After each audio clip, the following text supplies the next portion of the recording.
आज से हम लोग घर पे ही रहेंगे और अच्छे से तैयारी करेंगे, अच्छे से पढ़ेंगे, क्योंकि घर पे रहेंगे और स्वस्थ रहेंगे और सुरक्षित रहेंगे। इसको आप लोग घर पे रहकर अच्छे से हमारा वीडियो देखिए, पढ़ाई। मैं स्नेहा मिश्रा आज से आप लोगों को क्लास 8 का हिंदी फर्स्ट का पढ़ाई शुरू कर रही हूँ। तो हिंदी फर्स्ट में जो कि ग्रामर है, व्याकरण है, तो सबसे पहले हम लोग लेशन 1 भाषा एवं व्याकरण शुरू करते हैं। तो पार्ट 1 क्या है? भाषा एवं व्याकरण। और भाषा एवं व्याकरण, सबसे पहले हम भाषा के बारे में जानेंगे। तो भाषा क्या है? भाषा का अर्थ होता है कहना। भाषा का अर्थ क्या होता है? कहना। अब कहना का मतलब क्या होता है? कहना क्यों कहते हैं? क्योंकि मनुष्य ही ऐसा प्राणी है जो एक भाषा का प्रयोग कर सकता है। कोई भी जीव भाषा का प्रयोग नहीं किया है। किसी भी जीव, कोई भी जीव जो है प्राणी है संसार में, वो भाषा का प्रयोग नहीं कर सकता। मनुष्य के अलावा कोई भी जीव नहीं कर सकता। इसलिए मनुष्य ही ऐसा प्राणी है जो भाषा का प्रयोग कर सकता है। तो इसलिए आप कहने से तात्पर्य है कि यदि मनुष्य कहना चाहता है तो क्या मनुष्य के मन में, प्रत्येक मनुष्य के मन में क्या होता है? भावनाएं और विचार उत्पन्न होती हैं। जब भावनाएं और विचार उत्पन्न होती तो किसी न किसी व्यक्ति से करेगा, किसी भी व्यक्ति से अपनी भावनाओं को व्यक्त करना चाहेगा। जब अपनी भावनाओं को व्यक्त करना चाहेगा तो क्या करेगा? किसी न किसी माध्यम का सहारा लेगा, किसी न किसी साधन का सहारा लेगा। जब वो माध्यम का साधन का सहारा लेगा तो क्या करेगा? तो वो माध्यम, किस माध्यम से भाषा को व्यक्त करने के लिए सबसे अच्छा माध्यम क्या है? बोलकर, सुनकर और लिखकर। तो जब बोलकर जो व्यक्त करेगा, अर्थात हम आपस में बातचीत जब करते हैं, वार्तालाप जब करते हैं, तो ये बोलकर होता है। या टेलीफोन के द्वारा हम बातचीत करते हैं। बहुत सारे हमारे सामने और साधन है उसके, जो हम लोग आगे समझेंगे। देखिए है कि हम आपस में बातचीत करके, हम बोलकर, मुख से बोलकर जब हम अपनी भावनाओं को व्यक्त करते हैं, और किसी की बातों को सुनकर जब अपनी भावनाओं को व्यक्त करते हैं, और लिखकर किसी जैसे पत्र के द्वारा या टीचर के द्वारा ब्लैकबोर्ड पर लिखकर व्यक्त किया जाता है भावनाओं और विचारों को, तो वो लिखित इस तरह से लिखकर, बोलकर और सुनकर हम अपने भावनाओं और विचारों को व्यक्त कर सकते हैं। अब हम ये देखेंगे तो भाषा का हमारा अर्थ हो गया। अब हम देखेंगे कि भाषा के कितने रूप होते हैं। भाषा के मुख्यतः 2 रूप होते हैं। पहला क्या है? पहला होता है मौखिक। अब मौखिक जो होता है वो पहला है, और दूसरा जो है वो लिखित होता है। सबसे पहले हम मौखिक को ध्यान देंगे। तो मौखिक क्या होता है? मौखिक वो होता है जो हम मुख से बोलकर, बस इतना समझना है कि बोलकर, अब बोला कब से होता है? मुख से। तो जब हम मुख से बोलकर कोई भी शब्द व्यक्त करते हैं, अर्थात कोई भी शब्द को कहते हैं, अपने बात विचारों को व्यक्त करते हैं दूसरे प्राणी से, तो वहां पे होता है मौखिक। इसके बहुत सारे उदाहरण हो सकते हैं, जैसे टेलीफोन के द्वारा आज बहुत सारी सुविधाएं हैं। जैसे अब टेलीफोन अर्थात जो फोन है, मोबाइल है, उसके द्वारा हम बोलकर अपनी बात को व्यक्त कर सकते हैं। किसी भी स्थान पर हम खड़े हैं, उससे हम अपने बात विचारों को व्यक्त कर सकते हैं। कहानी पढ़कर, कविता पढ़कर सुना सकते हैं। क्लासरूम में अध्यापक के द्वारा एक बच्चे को किसी भी चीज के बारे में समझाया जाना, समाचार पत्र पढ़ना, ये सारी चीजें जो हम मुख से बोलकर करते हैं वो मौखिक है। अब हम आते हैं लिखित में। लिखित क्या होता है? कोई भी शब्द, मतलब जो हमारे हृदय में, मन में आता है विचार, उसको हम क्या करते हैं? लिख कर व्यक्त करते हैं। तो जब हम लिख कर व्यक्त करेंगे तो वो लिखित होगा। कैसे? कोई भी, जैसे कोई भी कहानी को लिखना, गद्यांश को लिखना, उसके बाद रचनाओं को लिखना, लेख निबंध, ये सब चीजों को लिख कर दिखाना, या क्लासरूम में अध्यापक के द्वारा ब्लैकबोर्ड पर लिखकर बच्चों को समझाया गया। ठीक ऐसी चीजें। और पत्र के द्वारा हम अपने भावना विचारों को लिखकर जब बताते हैं, तो भी लिखित माध्यम का सबसे अच्छा उदाहरण होता है।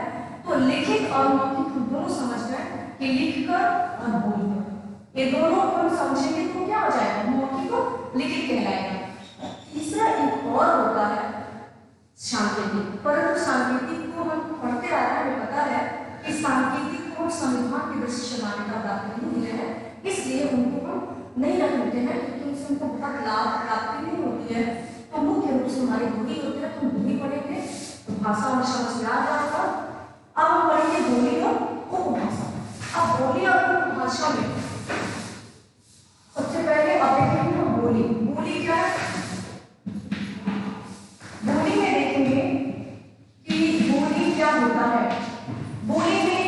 बोली वो होता है जो एक सामान्य सीमित क्षेत्र से, छोटे सीमित मतलब क्या होता है? छोटा।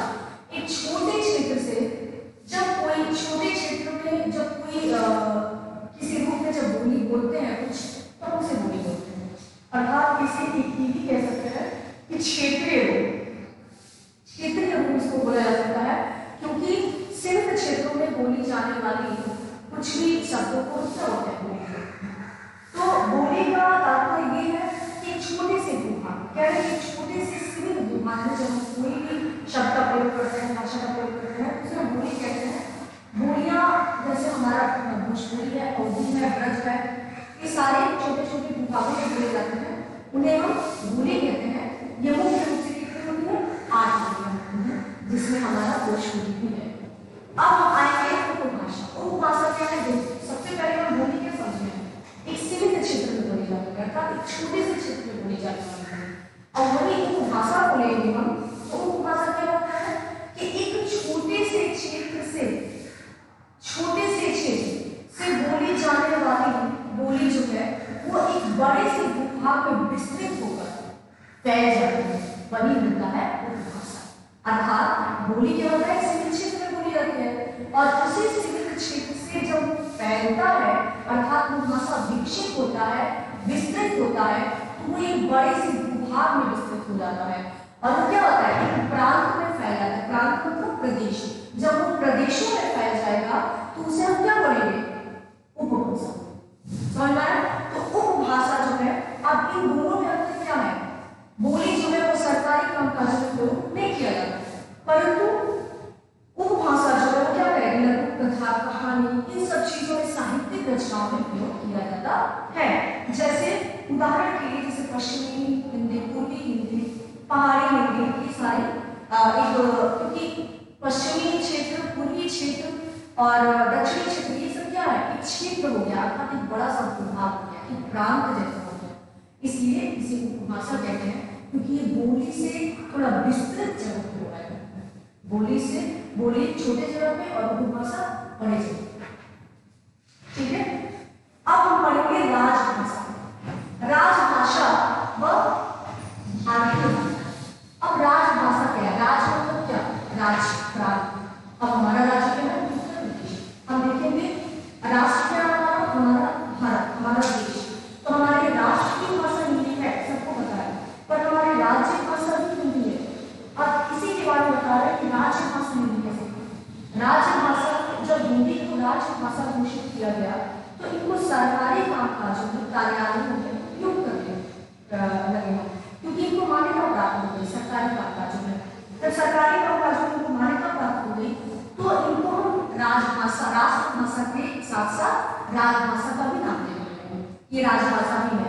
अब इसको क्या कहते हैं? 14 सितंबर 1949 ईस्वी, 14 सितंबर 1949 को क्या करते हैं?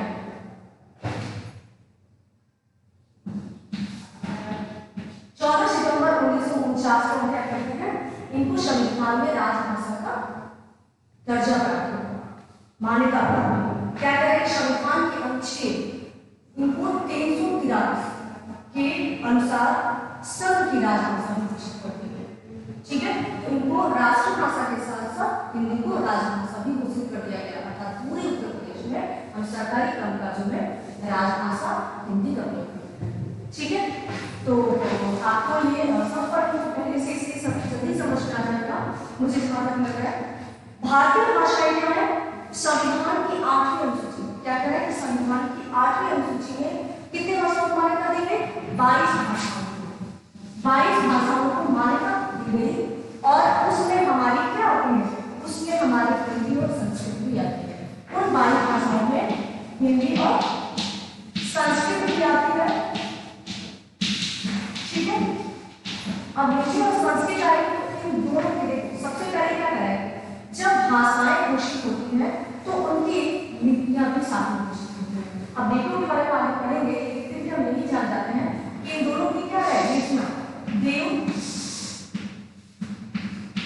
देवनागरी, ठीक है, इन दोनों की लिपियां क्या है देवनागरी।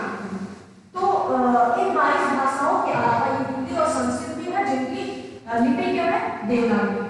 अब हम यहाँ पे राजभाषा भी पढ़ लिए और भारतीय भाषा भी पढ़ ली, ठीक, ये दोनों हमें क्लियर हो गया। तो आई होप आप सब लोगों को समझ में आ गया होगा। तो फिर अब हम मानव भाषा पढ़ते हैं। मानव भाषा भी आप सब लोग पढ़े हो, लेकिन फिर से हम एक बार देखते हैं मानव तत्व होता क्या है। मानव तत्व होता है कि भारत देश में बहुत सारे प्रदेश हैं और बहुत विभिन्नता है, सबको पता है। तो इसलिए सभी जगह पे क्या है, इन सभी जगहों पे अनेक अनेक भाषाएं बोली जाती है और अनेक अनेक शब्दों का उच्चारण, उनकी लिखावट, सब कुछ हम अपने अपने विभिन्न तरीकों से करते हैं। तो इसको एक रूप देने के लिए अर्थात सभी भारतीयों एक रूप में इसको प्रयोग करें, ऐसा प्रयोग करने के लिए हम लोगों ने क्या किया, एक मानव रूप प्रयोग किया। अर्थात सभी लोग इसको मान लें कि हम किसी रूप में इसको मानेंगे। जैसे पहले क्या था, पहले था अमानव रूप में गणेश, ठीक है। तो कह रहे हैं कि गणेश जो है वो हम इसको क्या मानेंगे ऐसे, ये मानव रूप में, ये हमारा मानव रूप में हो गया, क्योंकि अब सब लोग हम लोग ऐसे मानेंगे इसे। तो इससे क्या फायदा होता है कि सभी भारतवासी जो है वो इसको इस रूप में मानने लगेंगे। तो हमारे देश में विभिन्नता के रहते हुए भी हम एक होकर और एक दूसरे का साथ देंगे और एक दूसरे के भावनाओं का आदर करेंगे। तो तात्पर्य इसका ये हो गया। इसीलिए बहुत सारे जैसे मंदिर हैं, तो मंदिर को हम ऐसे लिखते थे पहले कि हम मंदिर को ऐसे लिखेंगे, उसके बाद हम मानव में क्या बनाएंगे, मानव में बनाएंगे वहां पे मंदिर, ठीक है। तो यहाँ पे ये देखेंगे कि ये मंदिर है, लेकिन हम इसको मानव में अर्थात सभी जो है जितने जीव प्रांत के लोग हैं, विभिन्नताएं हैं जिनमें, वो सब इस रूप में इसका उपयोग करेंगे। तो मानव हमारे यहाँ क्लियर है कि मानव कितना दिया जा रहा है। अब हम आ जाएंगे लिपि। लिपि का मतलब क्या होता है कि जो अभी हम लोग पढ़े हैं हिंदी और संस्कृत भाषाओं दोनों की लिपि क्या है देवनागरी। तो आप ये लिपि के बारे में पढ़ेंगे कि लिपि है क्या। लिपि अर्थात लिपि जो होता है वो क्या है, लिखने की पद्धति अर्थात लिखने का चिन्ह।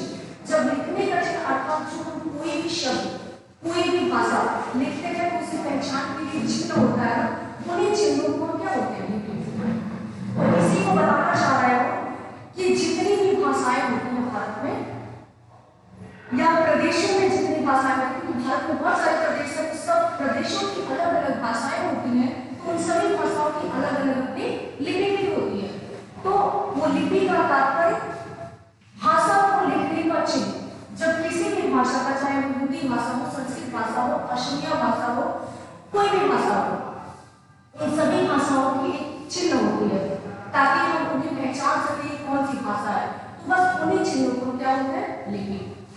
अब इसका विकास कैसे हुआ, कह रहे हैं कि आदि मानव जो थे वो प्राचीन काल में क्या करते थे, लिपि का प्रयोग वो चित्र लिपि के द्वारा करते थे। चित्र लिपि मतलब कोई भी चीज को, कोई भी भाषा को समझने के लिए क्या करते थे, क्या करते थे, चित्र का प्रयोग करते थे। लेकिन हम प्रत्येक भाषा को समझने के लिए बार बार चित्र बनाकर उसका प्रयोग नहीं कर सकते और ना ही उसे समझ सकते हैं। इसलिए आदि मानव को चित्रलिपि का प्रयोग करने के जो भी मानव का विकास शुरू होने लगा, वो क्या करने लगे, वो इन चिन्हों को समझने लगे और चित्र न बनाकर बल्कि चिन्ह के रूप में उसको प्रदर्शित करने लगे और उसको समझकर क्या करने लगे, चिन्ह के रूप में उसको पहचान कर चिन्ह का प्रयोग करने लगे अर्थात लिखावट। देखने लगे कि कौन सी भाषा की लिखावट है, ताकि लोगों को कोई भी अपनी भावनाओं को व्यक्त करने के लिए ज्यादा कठिनाई का सामना न करना पड़े, तुरंत उन चिन्हों को पहचान कर लिखा है। इसलिए चिन्ह मानव का विकास हुआ, उन चिन्हों को समझकर उन लिपियों में उसको प्रदर्शित करने लगे। तो यहाँ पे लिखने की पद्धति आ गई, चित्र लिपि के द्वारा लिखने की पद्धति आ गई। तो लिपि भी आपको समझ में आ गया होगा। और हिंदी और संस्कृत भाषा की लिपि क्या है, देवनागरी। ये आपको ध्यान रखना है। कि बहुत सारे देश हैं विश्व में, सबकी लिपियां अलग है। हमारे भारत देश में 29 राज्य, सबकी लिपियां, सब 29 राज्यों में 29 भाषाएं बोली जाती हैं, उन सबकी लिपियां अलग हैं, ठीक है। अब हम आ जाएंगे व्याकरण। व्याकरण में देखेंगे सबसे पहले, क्योंकि ये हमारा भाषा हो गया कंप्लीट, अब सिर्फ व्याकरण बचा है, तो व्याकरण में हम आ जाएंगे। व्याकरण क्या है? व्याकरण क्या है? व्याकरण वही होता है जो भाषा समझे, बस थोड़ी सी अंतर है। समझना उसको ये है कि भाषा क्या था, हम अपनी भावनाओं विचारों को व्यक्त कर रहे हैं। यहाँ शुद्धता की बात नहीं है, अपने जो भी हमारे मन में आ रही भावना है हम उसको व्यक्त कर रहे हैं दूसरे प्राणी के द्वारा, किसी न किसी माध्यम से। व्याकरण क्या कर रहा है? उन्हीं भावनाओं विचारों को व्यक्त कर रहे हैं, परंतु यहाँ पे क्या है? शुद्धता, बोलकर, लिखकर, सुनकर, पढ़कर और समझकर। इसमें भी यही है, व्याकरण के द्वारा भी हम अपनी भावनाओं को ही व्यक्त करते हैं, बोलकर, सुनकर, लिखकर और समझकर। परंतु इसमें अंतर क्या होता है? इसमें अंतर ये है कि वही शब्द जो हम व्यक्त करते हैं, बोलते हैं, वो क्या करेंगे? वो हम किसी न किसी उसको हम शुद्धता के माध्यम से व्यक्त करेंगे, अर्थात उसमें कोई भी अशुद्धि नहीं होनी चाहिए। अगर अशुद्धि रहा तो व्याकरण की दृष्टि से क्या हो जाएगा? गलत हो जाएगा। जैसे अब सीता जा रहा है, तो सीता जा रहा है नहीं बोलेंगे ना, क्योंकि वो व्याकरण की दृष्टि से गलत हो गया। सीता स्त्रीलिंग हो गई और जा रहा है पुल्लिंग हो गया, इसलिए हम उसको ये हमारा व्याकरण की दृष्टि से अशुद्ध हो गया, तो हम यहाँ पे क्या करेंगे? सीता जा रही है, यहाँ ये व्याकरण की दृष्टि से शुद्ध हो गया, हम यहाँ पे ये उनको बताएंगे। तो यहाँ हमको व्याकरण में हमारे क्लियर हो कि व्याकरण का मतलब क्या होता है कि जो भी हम हमारा व्यक्त कर रहे हैं, बोल रहे हैं, उसमें शुद्धता आनी चाहिए। लिंग, कर्ता, वचन, क्रिया के अनुसार जो हमारे व्याकरण के शब्द हैं वो उन्हीं के अनुसार होना चाहिए, शुद्ध होना चाहिए, ठीक है। अब हम व्याकरण के भाग पे आ जाते हैं। व्याकरण के भाग क्या है? व्याकरण के 4 भाग होते हैं, वर्ण विचार, शब्द विचार, पद विचार, वाक्य विचार। तो सबसे पहले हम वर्ण विचार के बारे में जानेंगे। वर्ण विचार के बारे में जानेंगे। वर्ण विचार क्या होता है? वर्ण पता है कि सबसे छोटी इकाई जो हम लोग शुरू से पढ़ते आ रहे हैं, सबसे छोटी इकाई वर्ण, जो ये कह रहा है कि सबसे छोटी इकाई जिसके टुकड़े नहीं किए जा सकते, तो वही वर्ण है। तो इन वर्णों के बारे में हमारा विचार क्या हो सकता है? इनका आकार कैसा है, इनका उच्चारण कैसा है, इनका आकार कैसा है, इनका उच्चारण कैसा है, समझो। इनका कह रहे हैं कि इनका उच्चारण, इनका आकार, और कह रहे हैं कि वो उनके मेल से किसका निर्माण होता है। तो आपको पता है कि वर्णों के मेल से किसका निर्माण होता है? शब्द निर्माण होता है। तो आकार, उच्चारण और किसके मेल से क्या होता है? अर्थात अ और मेल से क्या हो जाएगा? आ बन जाएगा। तो इसी तरह से क्या होता है? वर्ण के मेल से क्या होता है? शब्द का निर्माण होता है। तो तात्पर्य यहाँ पे ये है कि जो व्याकरण के 4 भागों में वर्णों के विचार क्या सोच सकते हैं, क्या विचार कर सकते हैं, तो उनके आकार, उनके उच्चारण, उनके मेल से क्या बनने वाला है। अब दूसरा हम देखेंगे शब्द विचार। अब शब्द विचार के बारे में आपको पता है कि शब्द विचार क्या है, ये कहाँ से आया? सबसे पहले इसका विकास कहाँ से आया, उसकी उत्पत्ति कहाँ से हुई, ये सबसे पहले देखेंगे। तो कहाँ से आया? ये वर्णों को मिलाकर, अर्थात वर्णों के मेल से बना है, अर्थात इसकी उत्पत्ति कहाँ से हुई, इसका विकास कैसे हुआ? वर्णों के मेल से ही बना हुआ है। इसका निर्माण कैसे हुआ, इसका अर्थ क्या हुआ, अब ये भी देखेंगे। इस शब्द वर्ण को मिला के शब्द तो बन गया, परंतु इस शब्दों का अर्थ क्या होता है? क्योंकि अर्थ कितने प्रकार के होते हैं? 2 प्रकार के, सार्थक और निरर्थक। तो अब ये भी देखेंगे कि उनका अर्थ निरर्थक हो जाए, क्योंकि कोई उसका अर्थ नहीं होता है, कोई मतलब नहीं होता है। तो कोई भी शब्द का अर्थ निकलना चाहिए, ये भी हमें देखना है, ठीक है। तो सबसे पहले और उसका अर्थ भी देखेंगे, आगमन कहाँ से उसका आगमन हो रहा है, ये भी देखेंगे। तीसरा क्या है? पद विचार। अब पद विचार के अंदर देखेंगे, पद मतलब होता है संज्ञा। संज्ञा मतलब क्या? आप, मैं और जो भी मतलब यहाँ निर्जीव या सजीव व्यक्ति जो है, जैसे कोई व्यक्ति, वस्तु और स्थान या भाव, ये सारी चीजें क्या है? संज्ञा है। तो संज्ञा और सर्वनाम आदि के पदों के स्वरूप तथा उनके प्रयोग का इसका किया जाता है। वो कह रहा है कि जो भी संज्ञा या सर्वनाम के शब्द है उनको क्या है? हम पद के अंतर्गत रखते हैं इसको। वाक्य विचार क्या कह रहा है कि वाक्य पता है आपको, वर्णों के मेल से शब्द बनते हैं, शब्दों के मेल से वाक्य। तो वाक्य में समझ गए कि वाक्य क्या है? शब्दों के मेल से बनते हैं। तो वाक्य का भेद कितना है, वाक्य का गठन कैसे, गठन मतलब निर्माण, निर्माण कैसे हुआ, पदों के पारस्परिक, पद मतलब जो संज्ञा होती है उनके आपस में संबंध क्या है, उनकी संज्ञा जो है क्या, नाम हट जाता है, तो राम जो है वो संज्ञा है, परंतु इनका जो वाक्य बन रहा है, जो उनके विषय कहा जा रहा है, वो उनसे आपस में संबंध है या नहीं, कोई रिलेशन है या नहीं, तो इस बात का भी हमें ध्यान रखना पड़ेगा। तो आज हमारा भाषा एवं व्याकरण कंप्लीट हो गया, ये लेशन 1 कंप्लीट हो गया। अब हम लोग थोड़ा सा क्योंकि हम 10 साल से इसको इस लेशन को करते आ रहे हैं, तो बहुत ये आपके लिए मुश्किल नहीं है, तो मुझे लग रहा है जैसा मैंने आपको बता दिया, आधार पे आप क्वेश्चन के उत्तर आराम से लिख सकते हो। तो इसको भी हम लोग नोट कर रहे हैं, क्वेश्चन नंबर 1 सब लोग नोट कर रहे हैं, भाषा किसे कहते हैं, और मैं फिर कल इस पर चर्चा करूंगी कि आप लोगों को समझ में आया कि नहीं, और इसको उम्मीद है कि आप सब इसको कर लेंगे। तो इसको नोट कर लेते हैं कि भाषा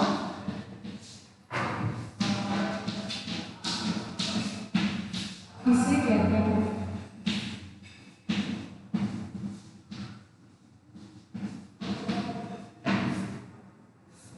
दूसरा प्रश्न क्या है, दूसरा प्रश्न आपको भाषा को बोली में, तो भाषा किसे कहते हैं आपको समझाया गया, आप लिखेंगे क्या आप इसको उपभाषा और बोली दोनों समझाया गया है कि उपभाषा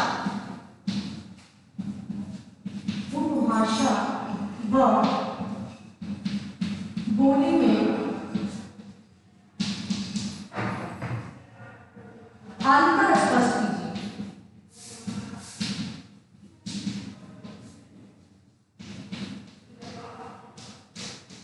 अब ये कह रहे हैं कि मैंने उपभाषा क्या आपको समझाया, उपभाषा क्या है, एक सीमित क्षेत्र से बड़े क्षेत्र में विस्तृत जब होता है तब, और बोली क्या है, एक छोटे से क्षेत्र में बोली जाती है। तो ये भी आपको क्लियर है, ये भी आप लिखेंगे क्या आप इसका आंसर।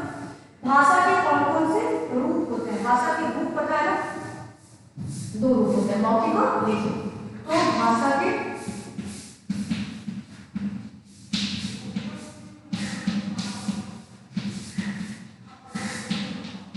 कौन कौन से रूप होते हैं,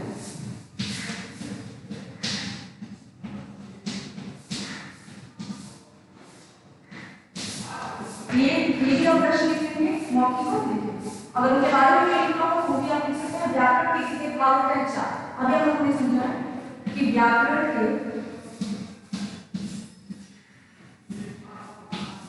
कितने भाग होते हैं,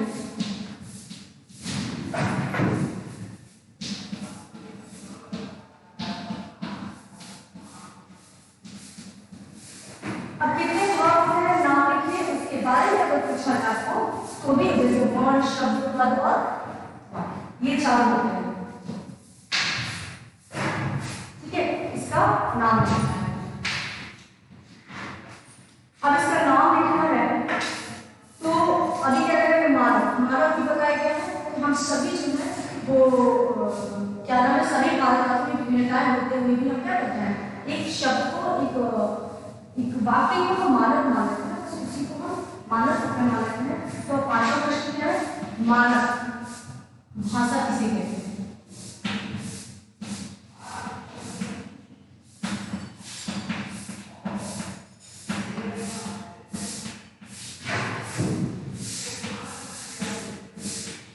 नेक्स्ट है लास्ट क्वेश्चन है, और ये भी आप आराम से करोगे क्योंकि सब हम लोग ऊपर से समझते आ रहे हैं। भारत में कितनी भाषाएं संविधान द्वारा मान्यता प्राप्त है, सबको पता है कितनी है, 22। संविधान द्वारा कितनी भाषाएं मान्यता प्राप्त है, 22 भाषा। भारत में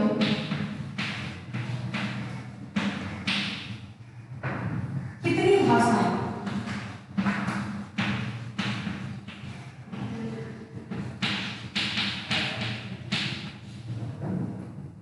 संविधान द्वारा मान्यता। इस सबको सारे प्रश्नों को आप नोट कर लेंगे।